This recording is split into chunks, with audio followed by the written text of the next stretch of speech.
রামপাল মোংলায় কৃষিকে বাঁচাতে ওয়াপদার বেড়িবাঁধ বাস্তবায়ন করা হবে বলে জানিয়েছেন রামপালের কৃষিবিদ শামীমুর রহমান।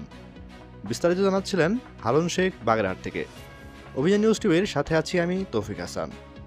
সোমবার ৯ ডিসেম্বর বিকেল ৪টায় উপজেলার হুরকা ইউনিয়নের ঝলবুলিয়া দিঘিরপাড় শহীদ মিনার চত্বরে হুরকা ইউনিয়ন বিএনপির সাবেক সভাপতি রুহুল আমিন গোলদারের সভাপতিত্বে অনুষ্ঠিত প্রতিবাদ সমাবেশে প্রধান অতিথি হিসেবে উপস্থিত ছিলেন কেন্দ্রীয় বিএনপির গবেষণা বিষয়ক সম্পাদক কৃষিবিদ শামীমুর রহমান শামীম।